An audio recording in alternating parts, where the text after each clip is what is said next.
गुरु ब्रह्मा गुरु विष्णु गुरुदेव महेश्वर गुरु साक्षात् परम ब्रह्म तस्मै श्री गुरवे नमः।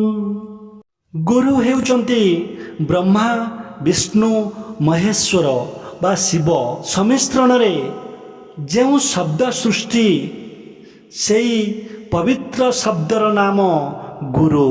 भविष्यत सुस्थ समाज उत्तम छात्र पाखरु आरंभ करी सुमनीष गठन करिबारे जहाँक भूमिका अत्यंत गुरुत्वपूर्ण बाप माँ जे कि प्रथम गुरु जन्म देई लालन पालन करी कथा कहिबा शिखै थांती, जे आमर अज्ञानर अंधकार को दूर करी ज्ञानर आलोक भरी थांती।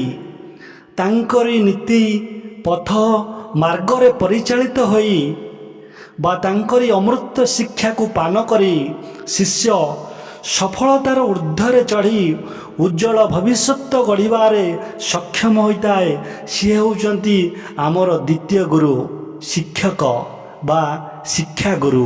गुरु शिष्य परंपरार अमृत धारा को बजाय रखिया पाई प्रति वर्ष सेप्टेम्बर 5 तारिख को गुरु दिवस रूपे पालन करा जाए। भारतर द्वितीय राष्ट्रपति डॉक्टर सर्वपल्ली राधाकृष्णन 1888 मसीहा सेप्टेम्बर 5 तारिख रे तमिलनाडु थिरुतानी रे जन्मग्रहण करथिले। डॉक्टर सर्वपल्ली राधाकृष्णन थिले जड़े आदर्श शिक्षक और विख्यात दार्शनिक। से मर्म मर्मे उपलब्धि करथिले उचित शिक्षा बिना उत्तम छात्र देशर उज्जवल भविष्यत केबे संभवपर नुहे।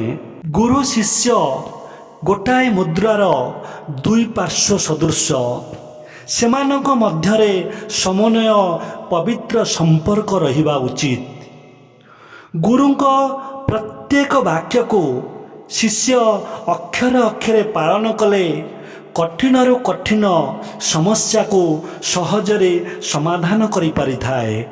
तेणु गुरुंक प्रति शिष्यर अहेतुक भक्ति सम्मान रहिले गुरुंक कृपा श्रद्धा बलरे शिष्य उचित शिक्षा ग्रहण करिबारे सफल होई पारिबो।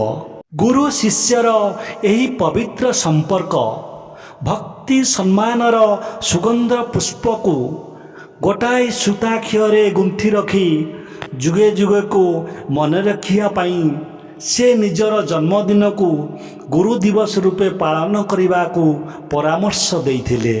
1962 मसीहा ठारू तांकर जन्मतिथि सेप्टेम्बर 5 तारिख को प्रत्येक वर्ष गुरु दिवस रूपे पालन करा जाए।